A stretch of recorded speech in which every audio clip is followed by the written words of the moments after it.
never gon' go, man. You one of the hardest, man. Take out the whole family tree. Alright, so let's go ahead and jump right into it. Y'all already read the title. Y'all know what we finna do. We transform them. I'm gonna walk you through it step by step. Alright, so look, the first thing we're gonna do, we're gonna go ahead and chop down the fro, make sure that we can see everything before we cut it down to the actual length. So what I mean by that, go in with a size bigger than what you want to put on there. So I knew he wanted a 1 guard, so what I did, I went ahead and came in with a 2 to knock it all down. Then I got it down right here. Then that's when I hit everything with the 1, making sure that I keep the crown in a natural direction. The way you want to do that is comb the hair before you cut it. Now we're gonna go ahead and jump right into the back taper. We're doing our first guideline, which is the bald line. If you ever have a question or want to know which part of the haircut I'm on, just look in the bottom left corner and you'll see it right there, bald line, and I'll type the steps that I'm doing. All right, so what I'm doing now, I'm gonna go ahead and create my fading area with the 1 guard. This is gonna be the highest guard that I use to fade into, but I am gonna have to use a 1.5 just to debulk this heavy bulk line that you see right there at the top. Now what I'm gonna do, I'm gonna start at the bottom of the earlobe where the bald line is at, and I'm gonna bring it no higher than the top of the earlobe. I'm gonna set in that fading area, and then I'm gonna come back through, and I'm using different methods to try to blend in that heavy bulk line. The first thing I did was I closed it with the grain and came down, but that didn't remove it. Now I'm just flicking at it lightly with the 1 guard open. That kind of removed it, but just to make it fully smooth, what I did, I went ahead and used the 1.5, and instead of flicking at it, I'm gonna go right past it. And this method is pretty much gonna make everything smooth. That way the blend go right into the hair. You don't want it to just stop and have a heavy bulk line. So that's pretty much what I did. And I'm coming back through, just making sure it's all smooth. The bald line and that transition at the top is the 2 most important parts. All right, so now I got my lever open, and I'm gonna go ahead and go up to about right there, about midway on the ear, making sure that I go side to side a couple times because the clippers do not cut 100% of the hair each time. You gotta go through a couple times just to make sure all the hair is cut. This is gonna help your fade come out smooth and be blended all the way up. So once we set that in, we're gonna go ahead and close that lever. As soon as you put in this guideline, you wanna remove it, and you're just pretty much flicking out at that bottom line. Start under the line and flick out, flick past it, and you pretty much gonna fade into the lever open. So what I mean by that is you can go lever halfway, 3/4 of the way, a 1/4 of the way open, pretty much fade into the lever open, and then that's gonna put you into your next phase, which is the half guard. So what we're gonna do, we're gonna go ahead and just use this half guard to blend everything together, making sure that we use our corners to play it safe. You don't wanna take up too much hair with this half guard because then you're just gonna keep pushing the line up. You wanna make sure that you always utilizing your comb and your offhand. Notice how every time I flick, I'm coming right back down with the comb. This is very important whenever it comes to black hair because as soon as you flick up, that hair will stay in that same spot. Now notice right here, we ran into a little dark spot that's right there in the middle of his head. So instead of hitting it with the half guard, what I'm gonna do to play it safe, I'm gonna come with the 1 guard closed just to play it safe, like I said, because the 1 guard closed is bigger, so it's not gonna take off no more hair than the half guard would. And as you see, the 1 guard close pretty much got it done. If I would've went in with the half guard, I possibly could've pushed the fade higher and I would have to start basically all the way over. So if you ever run into a dark spot, use a guard size bigger just to play it safe. Now right here, we pretty much killing time and we prepping the back lineup right now instead of waiting to the end to prep it. What we're gonna do, hit it with a little holding spray. And now we're gonna transition into the side taper. Now this hair right here on the side is pretty much still bulky. You see it can still comb up. So what I'm doing now, I'm coming through with my 1 guard closed, and I'm gonna go ahead and attack that parietal ridge line, and right there behind the ear where we're gonna do that edge up. You don't want that hair bulky. You want it low as possible so you can see everything, so you can leave a nice crispy line.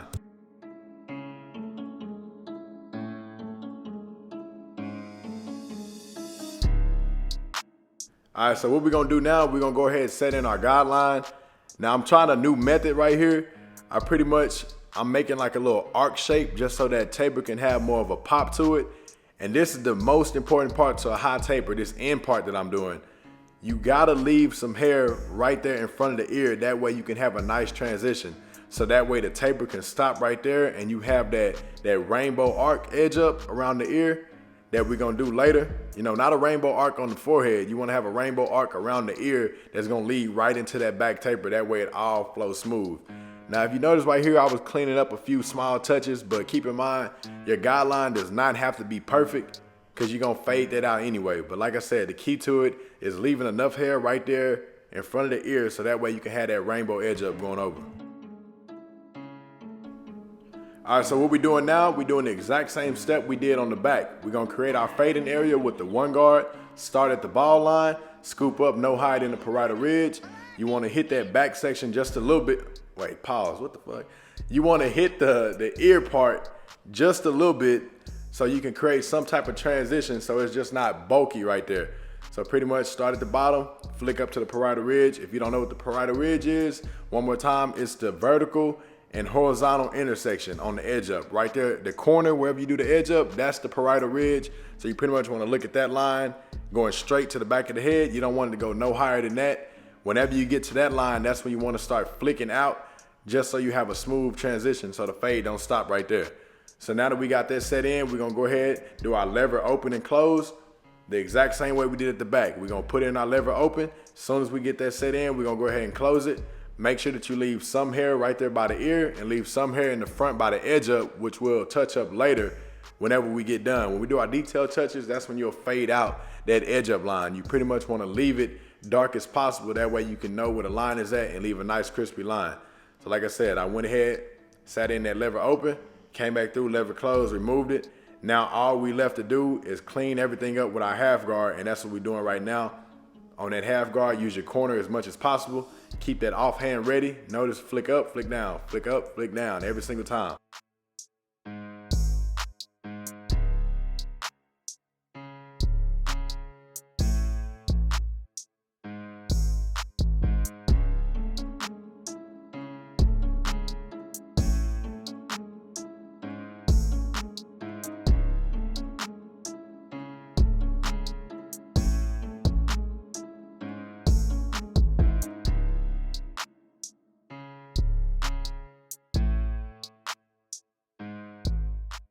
All right, so on this side right here, we following the exact same steps, but what I did on this side, I'm gonna go ahead and just let y'all see how I would do this fade if the camera wasn't on. Because normally when I do these tutorials, I slow down on my steps. I make sure that I do everything in detail just so y'all can see everything I'm doing.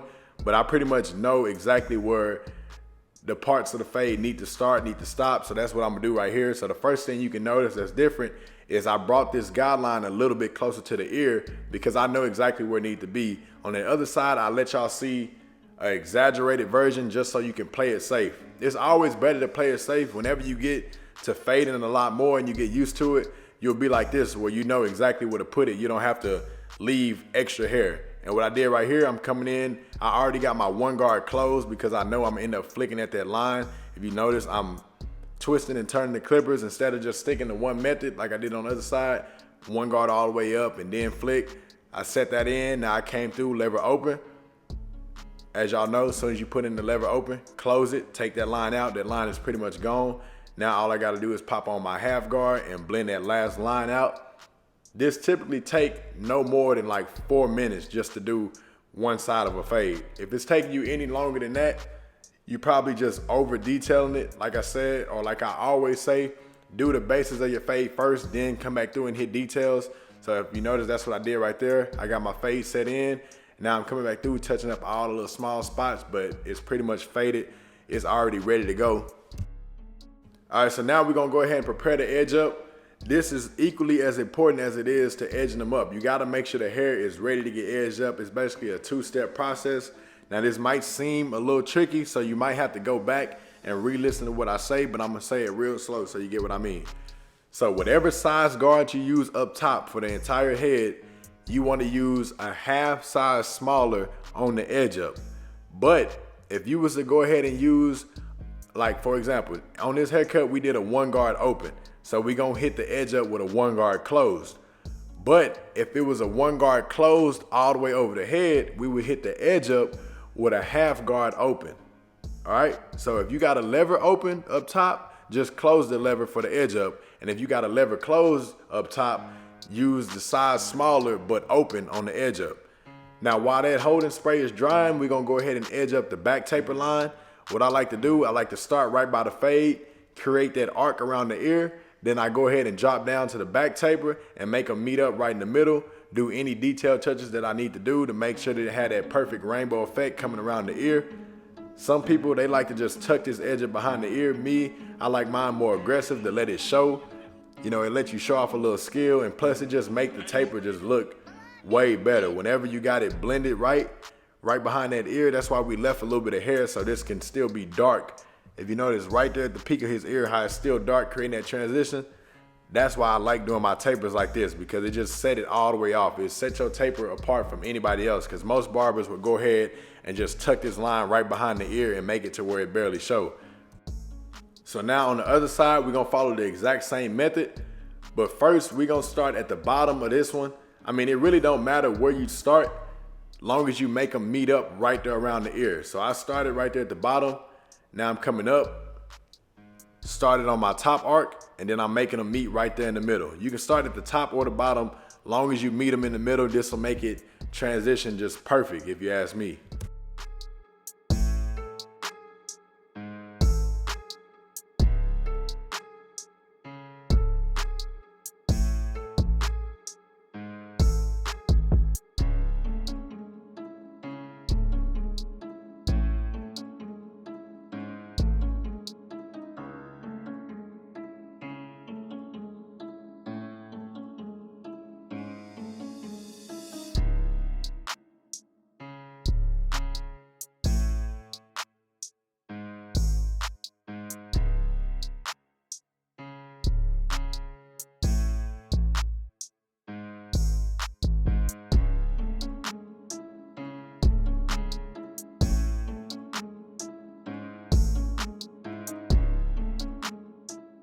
All right, so now we're gonna go ahead and start our front line up. You can start on either side of the head. I like to do the vertical bar first, and then I work my way across, but keep in mind, you wanna make sure that you still step back and look at the entire line, because a lot of times, you know, everybody's head is not perfect. You have some clients who have a perfect box edge up. You have some clients who have an arc. You know, you have some clients who have light spots all the way across. So keep that in mind. Don't just make a bar and go straight across to make that perfect box edge up. You gotta keep it with the shape of the client's head. So that's exactly what I do. I do one side of it, I come through, make sure that it meet up in the middle. I'm stepping back right now. Each time you see my hand move, I step back and I look to make sure that the line is forming how it needs to form. I kind of use my imagination to see which way the line is headed, and I use little taps as possible. I don't go ahead and just jump straight into it and try to make the line crispy on the first try. If you have to, you can tap all day long just to get this line right. All right, so now what we're doing, we adding some taper sauce enhancement. We got our airbrush ready to go. Got our enhancement card, place it directly in front of the edge up and just give it a light spray. Just like with the edge up, you want to use as little as possible and add more if needed. And then you also got to judge however much you spray based on the client hair. So if you notice his hair is naturally just not that dark, it's not that black. So you don't want to just spray all this ink just on his edge up and then it's gonna stand out way more than it need to. This ink, it's an enhancement. It's just adding a little bit of flavor to the haircut. You don't want to just make the cut all enhancement. I see a lot of barbers to where the whole cut is just enhancement. As soon as it's gone, it's gone. You pretty much just want to use this just to add a little touch up, make the pictures look better. If your client going out somewhere, or some clients just like enhancements on every cut, to each his own, you feel me? However your client want to do it, that's how they want to do it. I have some clients who want the enhancement light, exactly how I do it, or some clients, they want it heavy. They want it to show. That's pretty much the main reason they get a haircut, is just so they can have, you know, that super dark edge up all the way across the head. Like I said, the best way to know or find out is just ask your client what they prefer. But me personally, I like to go ahead and use as little as possible first and then add more if needed. That's pretty much the best way to go about it.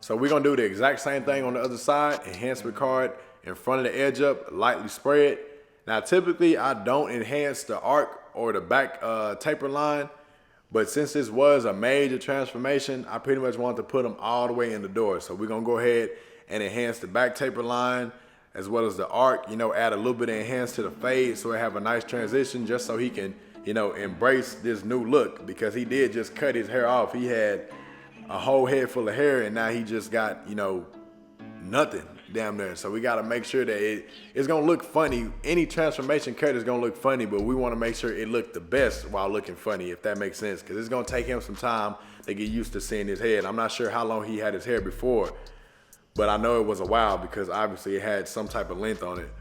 But like I said, we're going to enhance that back tapering line too, making sure that there's no heavy blots. If you notice right there at the bottom, it was a little darker. So what I did, I just sprayed the arc a little bit more just to make it all blend.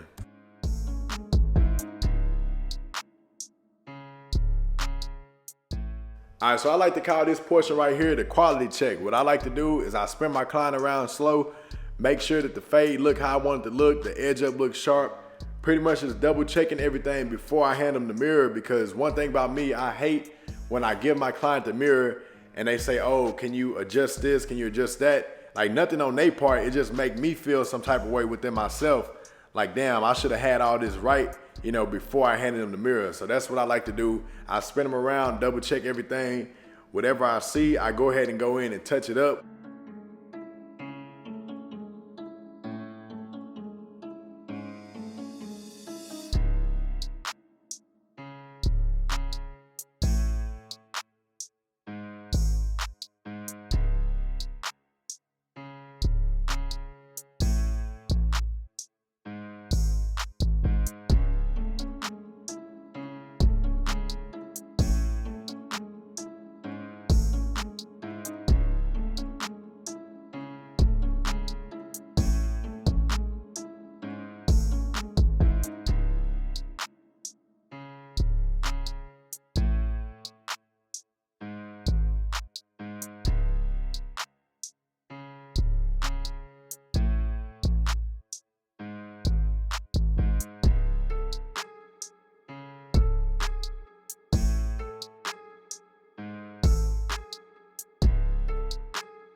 And this is pretty much the end. After we did all those detailed touches, we're gonna go ahead and dust them off, hit them with the aftershave, let them check it in the mirror. If you haven't already, like, comment, subscribe. Go ahead, comment the next haircut you wanna see me do. Feel free to DM me on Instagram, TikTok, and send in any requests on the tutorials y'all would like to see. And yeah.